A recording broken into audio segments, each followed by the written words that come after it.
Greetings and welcome to the channel. Mr. Wolf Recaps. Today we will watch the American horror film called 30 Days of Night.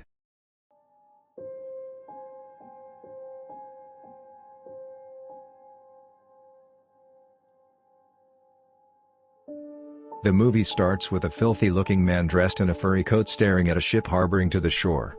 It's wintertime in Barrow, Alaska. Everyone in the town is preparing for the upcoming polar night, a month-long period where the sun does not rise.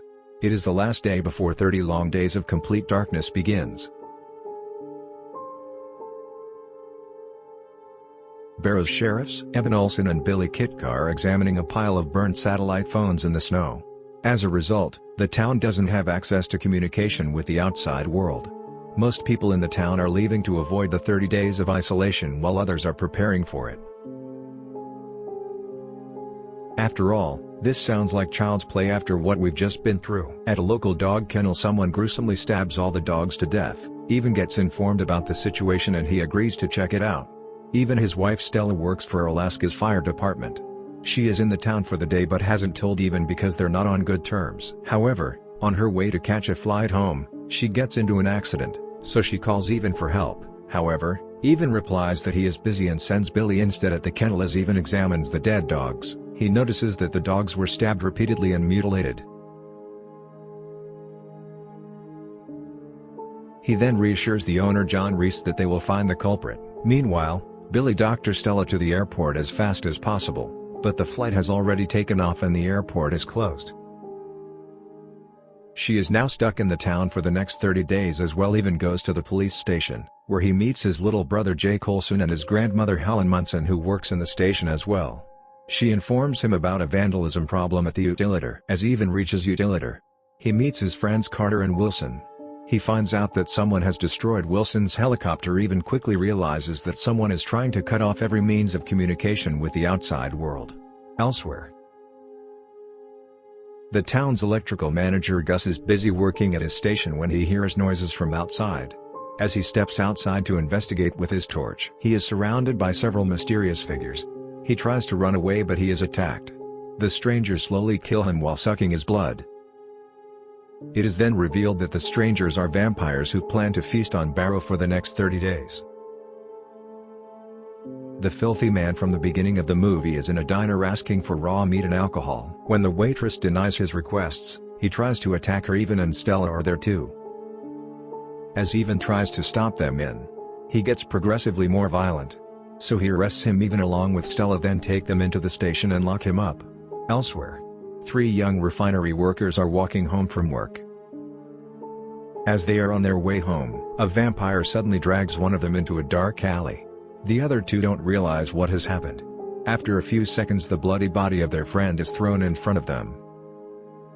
The girl runs for her life while the shocked man stares at his friend's body. As he does, we see the vampires behind him. Back at the station, Eben is trying to interrogate the strange man but he doesn't speak at all. Suddenly, all the electronics in the station stop working. Eben tries to call Gus but the phone doesn't work either. The strange man in the cell tells Eben to hide because they are coming. However, Eben dismisses him. Right after the town's electricity goes off, Eben visits Gas's office to inquire about the electricity. When he reaches there, he notices a trail of blood on the snow outside. He then follows the trail to find Gas's head cut off from his body. He immediately gets back to the people of the town and warns them to stay inside their homes. John and his wife Allie are indoors cooking dinner when suddenly a vampire breaks in through the kitchen's glass window. I guess staying inside isn't a very good tactic. The vampire then snatches Allie and runs away. That vampire is all kinds of thirsty. John tries his best to save his wife and is injured in the process. In the end, the vampire takes her away. Back at the station, the man attacks Jake. Eben comes in at the right time and shoots his arm. Eben realizes that the man knows something about Gas's murder, but the man doesn't reveal anything. After that, Eben and Stella set off to look for the murders themselves. They notice something off in the way and get out of their car. Stella sees something through her binoculars and tells Eben to get back in the car. As they drive away, a vampire chases the car and gets on top of it. Eben shoots the vampire but it doesn't affect him. Stella somehow manages to drop him off the vehicle and they escape. They then get a call from the station. Helen screams for help on the other end. They drive to the station to see blood splashed everywhere. Jake and Helen are nowhere to be found. But the stranger is still inside the cell. When asked what happened, he replies that they don't want him and asks even to kill him. A few people gather at the diner, and they discuss that the vampires don't die when they get shot. It is also revealed that they feed off of blood. Who would have thought? Then we finally see the faces of the vampires.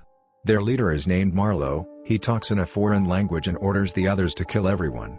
Following the orders, the vampires start killing everyone who comes in their way. Even and Stella rush to the diner from earlier to investigate. Jake and the other survivors are there too. However, Helen was killed by one of them. Even takes everyone to the attic of a house nearby. As the rest hide, he and Stella go out to look for weapons, but they are attacked by the vampires again. They flip Evan's car and try to drag Stella out.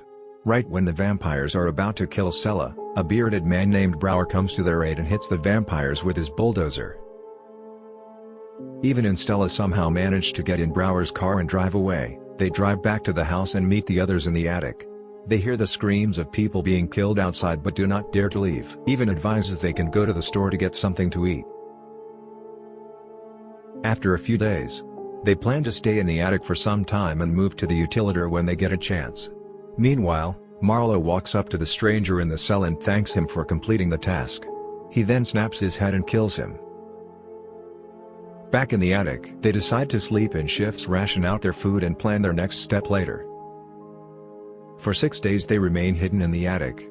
On the 7th day they notice a girl outside screaming for help. The girl is Jake's childhood best friend. Even realizes that it is a trap when he sees the vampires on top of the roofs. Still, he goes outside to save her but can only watch her being tortured and eventually killed by the vampires. As he is about to return, someone calls his name and he notices John hiding in a corner. Even tries to help John but he attacks him instead. John has turned into a vampire because his blood got infected. While he was trying to save his wife, John tries to bite Even, knowing that there is no other way to save John. Even chops his head off with an axe. Even then goes back to the attic and falls asleep due to exhaustion. There, Wilson's father, who has dementia, tries to run away looking for his dead wife. Wilson and Stella calm him down but the old man escapes through a window. When Wilson finds out, he immediately runs outside to search for him, despite Stella's pleas to stay inside. Even wakes up from all the commotion. Suddenly a vampire comes inside the house and Even and Stella hide from him. As the vampire is about to get them, Wilson's scream distracts him. The vampire finds Wilson outside the house and eventually kills him. This gives Even and Stella an opportunity to go back into the attic. 18 days have passed in the attic. They have no food left and everyone's will to live is weakening. They decide that on the very next hailstorm they will make a run for the store. Fortunately, on the 19th day a snowstorm strikes. They carefully walk towards the store. When they reach there they collect food and supplies. Just then they see a little girl sucking the blood out of a dead body. The little girl attacks Carter, Brower, Stella and Even get her away from him, and Jake cuts the little girl's head off. The storm has already stopped when they are ready to leave. Now they are stranded in the store. They decide to go to the utility and the police station where they can be safe. Stella says that the vampires cannot function in sunlight. That is why they have attacked during the polar night. This reminds Jake of a UV light that his grandmother used to grow plants. Even decides to run to his grandmother's house to distract the vampires and use the UV light to kill them while others escaped to the utility. He then runs out screaming with an axe. The vampires hear his screams and run after him. Others run to the police station to hide in the utility room. Elsewhere, Even starts a generator in his grandmother's house. He then gets prepared for the vampires with the UV light. The group of vampires surround the house. Marlowe orders his girlfriend Iris, who is also a vampire, to kill Even. However, as Iris breaks through the window inside the house, Even shines the UV ray on her face, burning it completely. Even then realizes the vampires are going to turn the generator off. He makes his escape from the back door. All the vampires go after him but Marlowe stays with a struggling Iris. He then kills her to get rid of the pain. Brower then tells Even that it's his turn to distract them now. He gets into a bulldozer and attacks the vampires, chasing Even after a small fight. He runs the bulldozer into a building and gets all the vampires to come inside. He then proceeds to light himself up in an explosion, fortunately even reaches the police station safely. There he finds out the Carter was bit by a vampire and is turning into one of them. With no other way out, Carter suggests Even kill him. They both go into a room where Even cuts his head off. Only 5 of them are left, but survival looks possible now. It is the 27th day. They have enough food to survive for the next few days until the sun rises again. Suddenly, they notice someone from the house across trying to send them a signal by flashing a light. Even assumes that someone is trapped there. He and Stella go to save them. They're shocked to see Billy. It is revealed that with no hope left, Billy killed his 2 daughters and wife when he was about to end his own life. His gun stopped working. After berating Billy for not saving his family, they cautiously take him to their hideout, but when they reach there, they find out that everyone else is missing. Assuming they might have gone to the utility the trio had there as well. When they're halfway there, Stella notices a little girl roaming around in the snow. A vampire is about to attack her from behind. Although Even tells her to ignore the little girl, Stella can't stop herself and rushes to help. The vampire then follows them. Even tells Stella and Billy to run away with the little girl while he distracts the vampire. All 3 of them run away in different directions. Even somehow makes it to the utility but finds Stella and Billy missing. Billy finally reaches the utility, but a vampire gets in as well. He attacks Billy and bites him in the neck. After a long struggle, the 2 men finally kill the vampire by pushing him into the meat grinder. But in the process, Billy's hand gets accidentally ripped off. Billy has incredibly bad luck. Even then notices that Billy has been bitten, so he reluctantly cuts off his friend's head with an axe. It is the last night of the 30th day now. If they can survive this night, they will be free tomorrow. Other people from the group start celebrating while Eben sees Marlowe and his fellow vampires gathering through a window. Marlowe tells his fellow vampires that the only reason they've been able to survive this long is because they don't leave evidence of their work behind. He then orders them to burn the whole town to the ground. Just when Even thinks his wife is dead, she communicates through a walkie-talkie and informs him that she is hiding under a car in the snow. Even promises her that they will watch the sunrise together. He notices the car, but the vampires have already broken all the oil pipelines of the town. The oil is slowly filling up the streets and moving towards the car that Stella and the little girl are hiding under. Even realizes there is no way to save her now. If she runs, they will kill her. If she stays, she will burn. The vampires light the fire and slowly it starts to take the whole town with it. With no options left, he takes some of Billy's blood out through a syringe and injects it into himself. He knows that this will turn him into a vampire. His friends watch helplessly as he transforms. He is now a threat to others in the group, so they decide to kill him. However, his brother Jake stops them. Even then says his goodbyes to his brother and goes out to fight Marlowe. After a long struggle, Even finally manages to kill Marlowe by jamming his hand through Marlowe's head. The other vampires see their leader dead and run away.